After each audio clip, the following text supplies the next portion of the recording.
I have my best friend, my brother, my soulmate on the show today, Neil Goetz. Welcome, Neil. Thank you, Toni. It's a pleasure to be here. It's great to have you here. We have so much to talk about. Yes, we do. Yeah, we do. Neil and I have been friends for close to 40 years, hasn't it? Yeah, from the crib. Yeah, but Yes, from the crib. It goes back to the late 70s. Exactly. Neil and I met in Chicago. We lived in the same apartment building. He was on the second floor.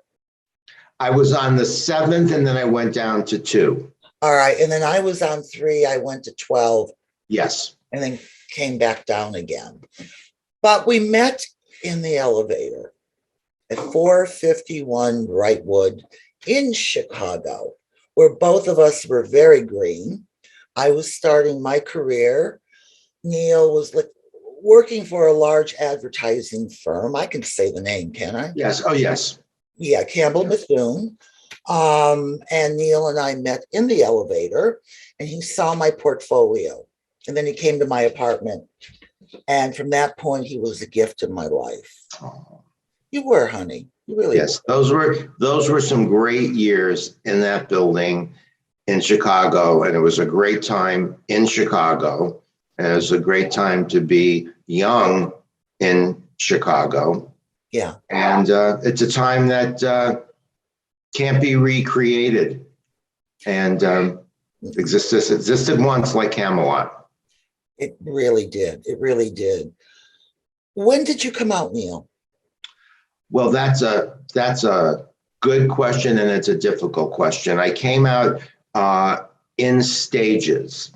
So when I was a senior in college, I started going out to gay bars, clubs, different gay dances, and this is of course, it's the mid 70s, mid to late 70s. It was the mid to late 70s. I was in college in New York City, where the gay rights movement had been started and burgeoning in New York.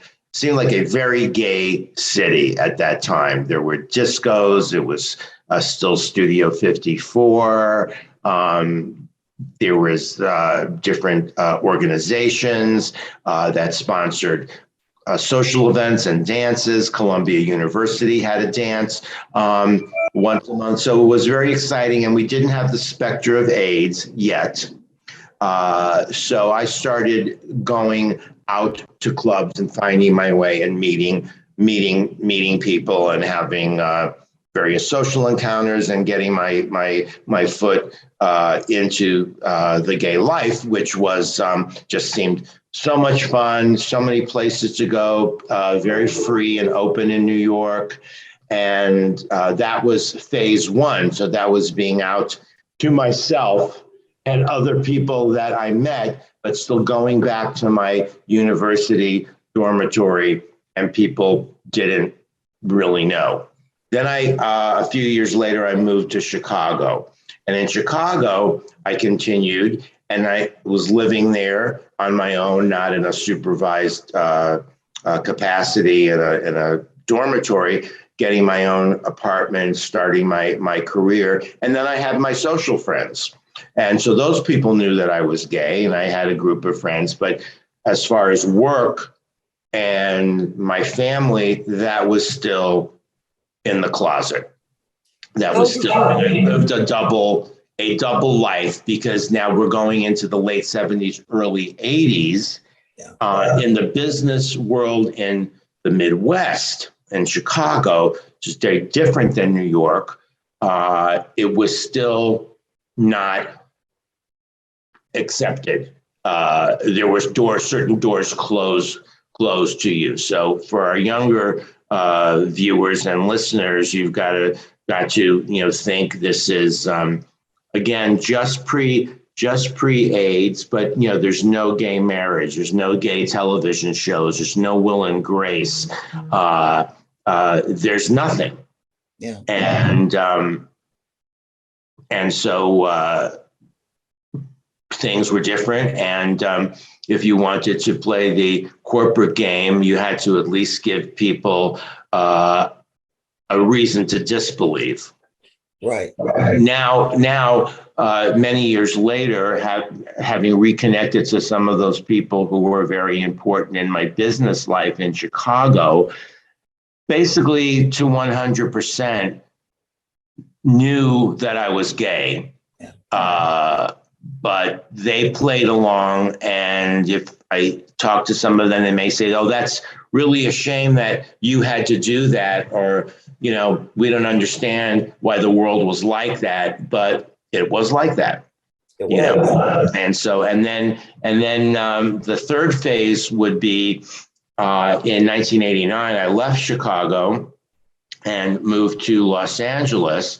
At that time, I believe you had already left Chicago as well, and moved to New York, and your business was flourishing there.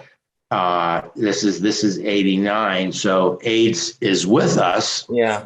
But we are, you know, learning what we need to do to be safe, although still the drugs that we have today were in their infancy. And I had made a decision that now that I was in a new city, a different edge of the country, and a more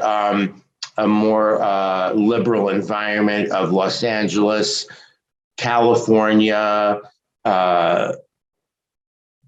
entertainment industry, very different than the Midwest, that I would be out in both of my lives. So I just took that as being, that was the point. I was working at the time with a producer in my company who was openly gay, and that ceased to be an issue at that time. And then years after that, I met my now husband, and so it's a completely one life. Exactly. And I've watched you go through all of this, but tell the audience, as you were going through the Chicago days and the New York days, what did you feel? Did you feel as if you were hiding, or were you feeling very frustrated? I was feeling confused. Yes, I was. I was just moving so fast. And when you're young, you don't have that sense of time. So you think there's always more time, because old is way in the future and the end is way in the future. And you're just thinking about now, this year, the next few months, what do I do for the next step? So it was frightening, because there seemed to be some consequence that would be lurking in the background if the truth were revealed and the house of cards would fall apart. So you had that keeping up the ruse and trying to keep your two lives separate. If you're out here in the gay world, out on a weekend, and you're catching a cab, and then you see somebody from the other life, and what do you do? Or if those worlds converge, and then you have somebody who is out and I'm not out, and then there's a third person, the out person has to realize whether I'm out or not. And it gets very, very complicated. And you can't, as they say now, we didn't have that term, living your authentic life, but it blocks you from doing things, blocks you from being comfortable. And of course, had I been in a relationship, in a live-in committed situation, that would have been another thing to juggle and hide as well. So it was a lot. It was a lot, and it didn't feel free. When you're younger, you can get away with it maybe more easily, but as you grow older, and other peers are getting married, they're having children, they're buying homes, they're living with people, all these other parts of life, you can't get away with the old excuses. Well, he hasn't found the right person yet. He's whatever. And of course, because we didn't have gay representation in our media, in our entertainment, in our books, in our movies, just in our life. We have a gay Secretary of Transportation. That would have never happened in the 60s or 70s, and had someone found out, their career would have been ruined. So the straight population or Midwest population in Middle America, they become educated also. Right. Okay, so they didn't have that either. So it was just not easy because of that. A few years ago, I went back to school at the community college here in the Los Angeles and the Valley, and my students, could have been my kids. I mean, my fellow students could have been my kids or maybe even grandchildren if I do the math. And there was they didn't think twice. There was no needing to hide, oh, my husband, I have my wedding ring or this and that. There was no judgment. And even though this is Los Angeles, this is in the Valley, and kids coming from all different areas and ethnic groups and backgrounds and educations. And that was never, ever an issue. I could not imagine when my years in college, that was an issue. Now, if we go out to some other part of the country, it's still different, because now we see they're trying to turn back rights that everyone has had. So, in parts of the country are back to the 60s and 70s. But, I'm fortunate that I live here, and probably for that reason, I would never not live in some kind of major metropolitan area. Exactly. Which kind of leads me to another question for you. Mm-hmm. Which was difficult for you coming out. Your father was a rabbi. Yes. And so now let's add on top of that all of the religious teachings, may they be correct or incorrect or open for interpretation. So I had that of my family, the expectation of a very old school, strict father. And then you have that whole, psychological issue of, well, they won't love me unless I'm perfect, unless I'm in their image. That's conditional love. And then my education, I went to religious affiliated high school and university. So that's 8 years from age 13 to however old I was when I graduated. And so in that environment, I also had to hide, because I totally would not have been accepted, not at all, by peers, by anyone. Now it's different, and in 2022, there are out students, at my university, openly out, and because of the laws, the school really can't do anything about it. Isn't that amazing? It's amazing. That you had to live through what you lived through. So there was no protection for me. No, none. No. In fact, I remember at one time I went to a therapist in the mid to late 70s to help me with problems that I was having because of this conflict in school and such. And that therapist actually started to do some conversion therapy on me. And I don't know that I've ever even told you that. And I was given assignments by this therapist, like, so this week you're going to go up and talk to a girl, and you're going to this and that. And I, after a few sessions, I quit that therapist who tried to hold me in there. And so it was a lot working against me. I mean, other people have much sadder tales to tell, but yeah, I mean, to all people who have to go through that, it's it's a miracle. And we lose our youth today due to suicide and other issues and the hate crimes, and it's still happening. It's still happening. But you were wise enough to know that this therapist, what she was trying to do, and you stopped it. So at a young age, you were protecting yourself. Yes, so there was an angel on my shoulder, or there was some some sense or some innate, but there wasn't even a name for it. I don't think I knew there was a name, reparative therapy. But you knew inside it was wrong. Yes, and I also knew inside it wasn't. I didn't want it. Right. I didn't want it. Now, at that time, what I was told was that if one wanted to change their sexual orientation, if they were really, really motivated to do that and work really, really hard, they could do it. Now we know that even to attempt to do it or have it done to you is very detrimental, and there are some laws on the books to prevent that from happening. Right. But we didn't know that.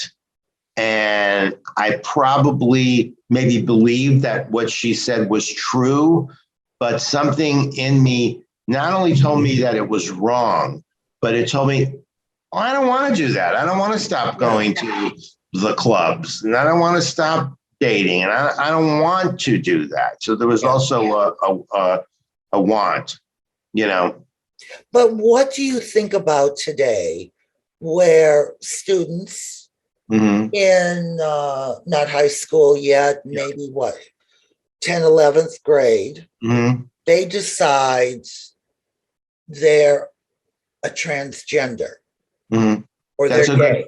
It's a good question. And, Toni, I'm learning about this topic more and more every day. And I'm also learning more and more every day of what I don't know and I don't understand. And so I'm going to be 70 years old. And, I now I feel like an old fogey sometimes, in that my ideas are set, or else I don't have the brain cells to keep turning the soil over. But I've been watching a lot of television shows and documentaries recently about gender, sexuality, bisexuality, transgender, gender identity versus sexual orientation, and even more scientific things such as children that are born with ambiguous genitalia, or what they call intersex, or different conditions, androgen resistance, and all these different things that will cause a child to be born not in the psychological or physiological gender categories that we find are traditional. And I watched a show the other night, and it was about the secretions of various hormones in the womb, and which hormones give you the physical attributes that put you into one very recognizable gender, and then a different set of hormones and a different, I think I just tipped off camera, a different set of hormones that actually work on your sexual attraction. And it's two different paths, and they were showing where this happened. So straight, gay, or bi is sort of one function on the brain of the hormones, and which physical gender attributes that you will have are a different set of hormones. And I learned that in the womb, the embryo and then the fetus, they start out actually being female on the way to being female, and then the testosterone comes, and that causes those female organs to get shaped into male organs. So the labia, what would perhaps be the labia, fuse, and they become the scrotum, and then something can get screwed up in between, and it doesn't get completely done. And so they have a child that comes out, and they're not sure. Well, this looks like a penis, but maybe it's but this and that. And then what the old school way was to try to surgically correct it at that time. Well, this will be easier to do the operation and make him into a boy because this looks more like a penis, or we're gonna, castrate the testicles that haven't descended, blah blah blah, and then the child grows up and says, "You dressed me as a boy, you've made me a boy. I know inside I'm a girl." So that is a separate thing. Yeah. And then whether you like boys or girls is a separate thing. So I guess now the kids are trying to figure out who they are, and there's so many permutations. I can't keep up, but I'm going to choose to believe that it's not a fad, but there is something physiological and endocrinologically true about this, and we're just still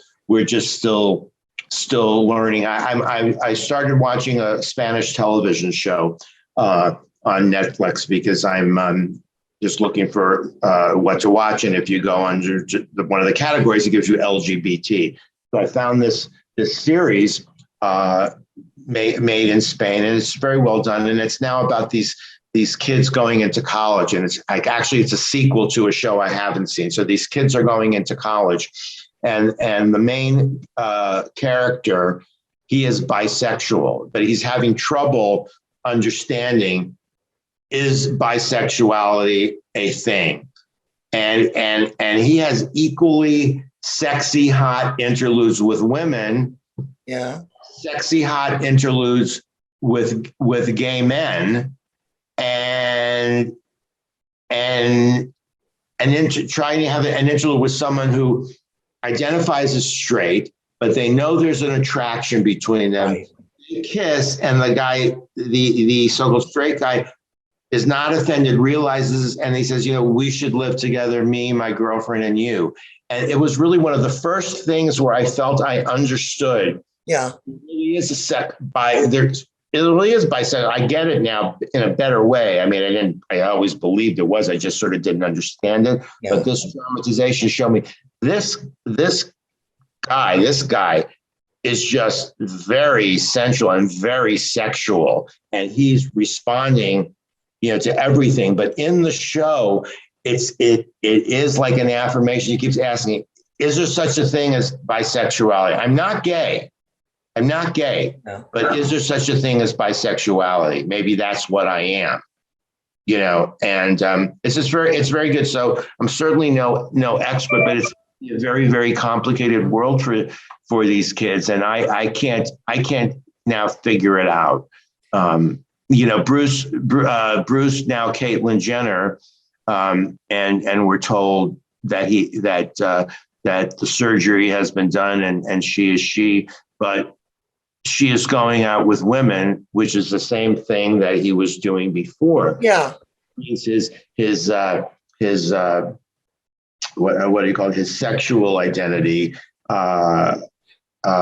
sexual attractions have stayed the same. Yeah. He's a woman, yet his he's a lesbian now. Yeah, or is he a lesbian? I don't know. So I don't know when your insides don't match your outside. Is it like, I know I'm very obese, but I think I'm Audrey Hepburn, except when I look in the mirror, I see that I'm not. I don't quite understand how that works. Maybe it's like you think you look one way and you look in the mirror and you realize, oh, I have aged 15 years, but in my mind, I see the other thing. Maybe it's something like that. But I don't know how the two things are.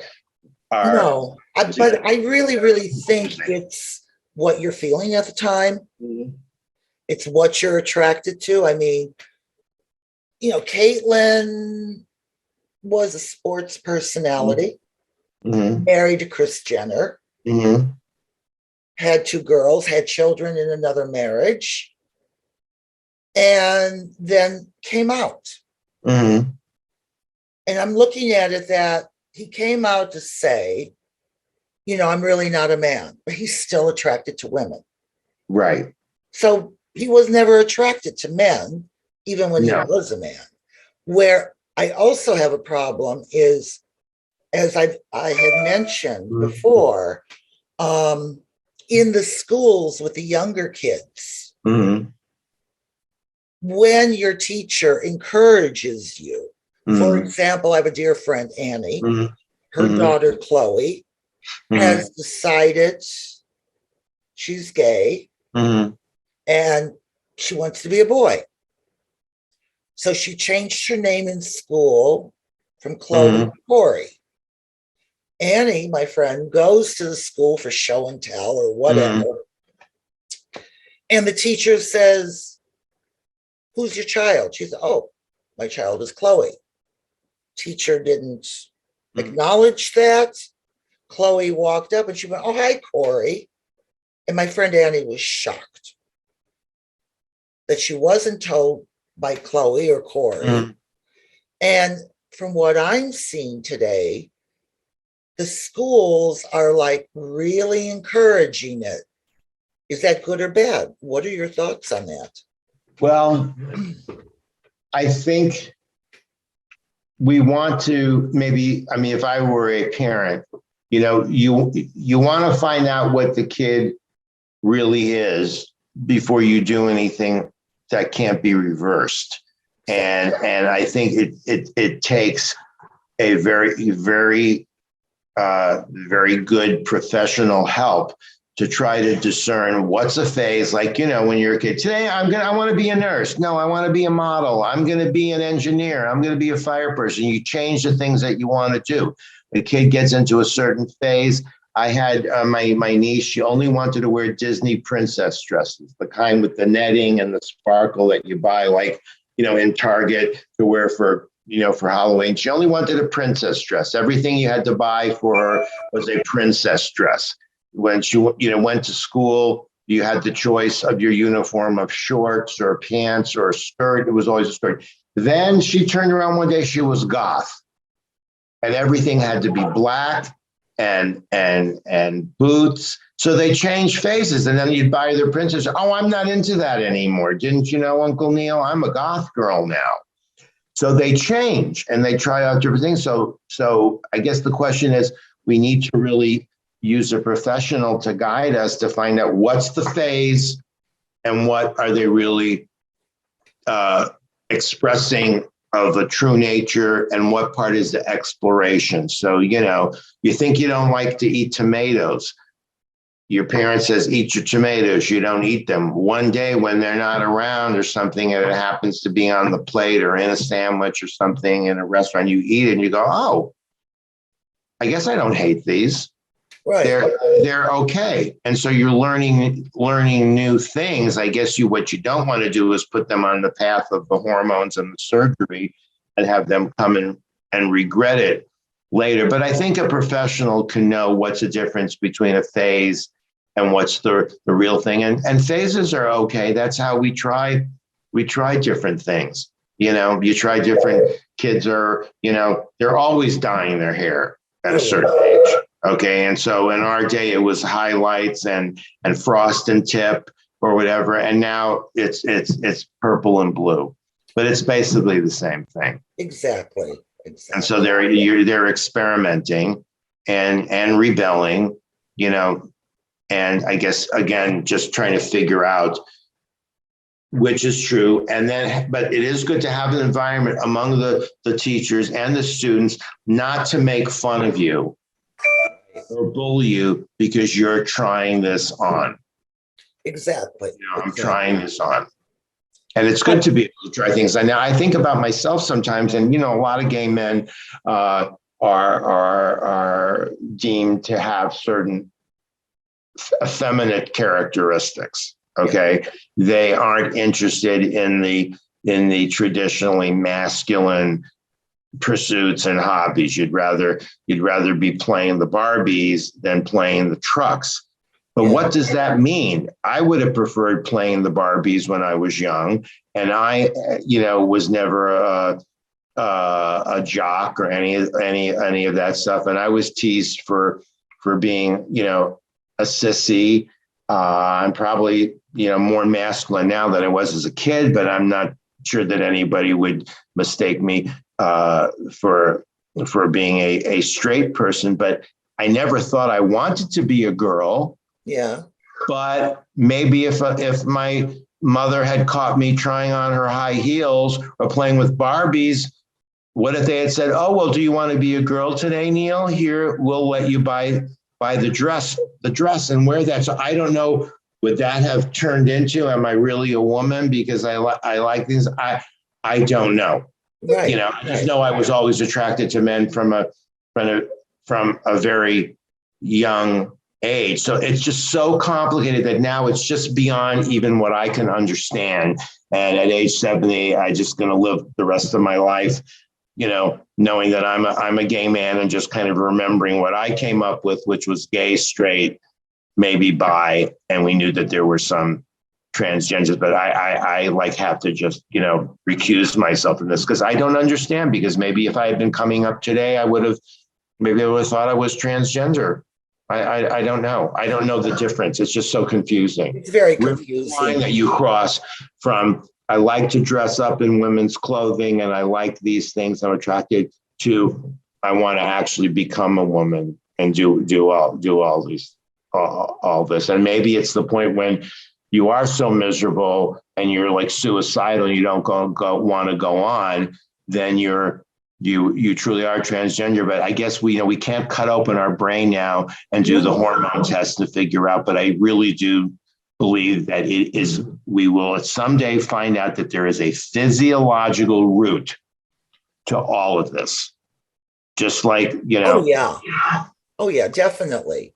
Well, we're getting low on time. Okay, I'm sorry. Shut up and I haven't let you talk. No, honey. But before we end our show, your husband, yes, Kevin, yes, wrote an amazing book. Yes, he did. I'm very proud of him. He wrote an amazing book. And just give us an idea. Because your background and Kevin's background, you both help each other. Yeah. Yes. And I think our career paths have crossed. Yeah. We have crossed. But just to tell you quickly about the book is called Audience-ology from Simon & Schuster. It's available online.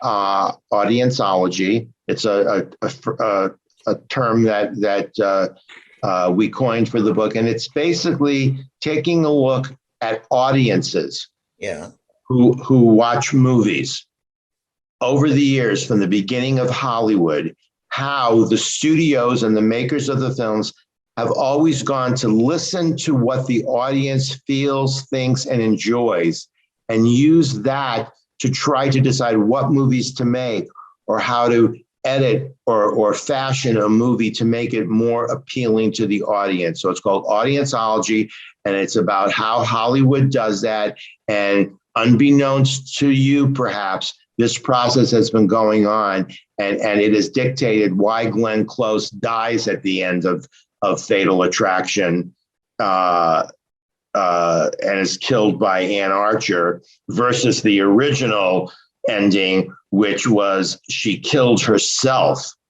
and in death put the blame on Michael Douglas, and he goes to jail. So those are the things that have been happening since before Gone with the Wind. Oh, yeah. And so it's doing very well. And if you're interested in movies, you will like this book. Absolutely. Now, where can people purchase? They can. It's Simon & Schuster. They can go online. They can go. Google Audience-ology. Simon & Schuster. It's available on all the online platforms where books are sold. It's by Kevin Goetz, Goetz. Great. So everybody out there, please. Yes, get it, because it's a great book and you'll like it. Yeah, and I don't think there's anything else out there on the market like it. No, and the book has been successful, and a second book is in the works. That is, and you've got a book that we'll talk about Yeah, sometime. I do. I'm submitting to agents right now. So well, it's going to happen, and I've known you for so many years, and there are stories and things in there that I never knew, and you have a very unique point of view. an interesting background that many people can relate to, of a girl from a small town coming up, facing various obstacles, physical, emotional, family oriented, and what you learned and what you did to be sitting in front of that camera today, hosting your own show. Well, and many people, but with me, without me, people like you would find a way. Oh, honey, you're my soulmate. You know that. And I've been taking it from Toni for years. So take it from Toni. It's the truth. Oh, honey, yeah. This has been a great show. And I want to thank where did the time go? I don't know. I hope you'll invite me back. I want you to come back because Thank I want you. to talk about some of our fun things. Yes. I mean, yes. Neil has made me laugh so hard over my lifetime. You know, when you laugh and your ribs hurt. Yeah. If you can't laugh, life is not worth living. I know, honey. Well, thank you. And you're going to come back again on the show. Absolutely. And we'll take it another chapter. Okay. Take it from Toni. Goodbye. Thank you for having me on. Oh, you are so welcome, baby boy. And thank you for watching. And we will be back with you soon.